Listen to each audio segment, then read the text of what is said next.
This next one's a dance number. Tom Bulleit. How long did it take? How long did it take for you to convince them to name the bourbon after you? Not long at all. Not long at all. Besides your grandfather's own whiskey, what do you remember them drinking? Well, when I was growing up, I think I'm officially older than dirt this year. And when I Congratulations. was growing up, thank you. It's the alternative is not so hot.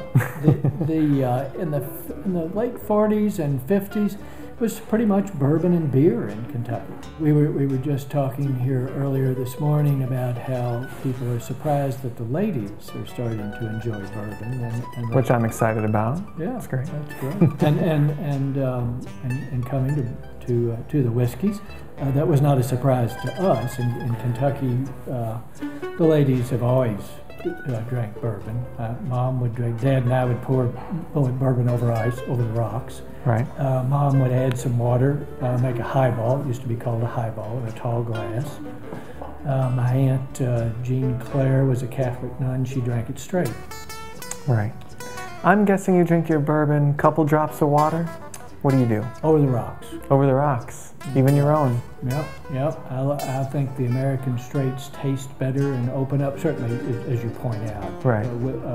What water is to whiskey as oxygen is to wine. It opens up. The water opens up. Do you remember any your parents or grandparents cooking with bourbon? We've always cooked with bourbon. I think some of the obvious things like bread pudding, you would add bourbon. Some of the less obvious things might be like creme brulee, pour a little on the top and flame it, which gives a great bourbon feel. How long have you been working on your Bronx accent? I've been working on my Bronx accent for several minutes now. How am I doing? I think it sounds pretty strong. Excellent. Yeah, it's solid. Excellent. It's solid. Excellent. Bourbon makers fiercely competitive, or you guys all friends? Do you play poker? What do you do? We play poker because we're related to one another, most of us. We're all very good friends. God, so everything that I hear about the South is true. We are very good friends. Still feels pretty family run there at the distillery? I think it does. The families still are very much involved in making the whiskey. The families tend to be, the pot stirrers tend to be the same pot stirrers they've always been. Right. What do you drink besides bourbon? Well, I think we've found just bourbon. That was great. That was perfect. When I was growing up, Dad drank bourbon and beer, period.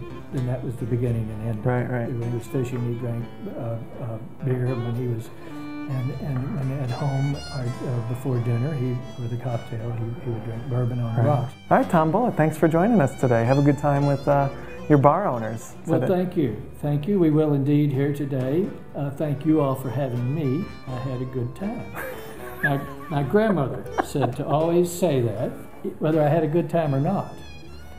The Southern response to that is, please come back soon. Please come back soon. Even if you hope never to see me again.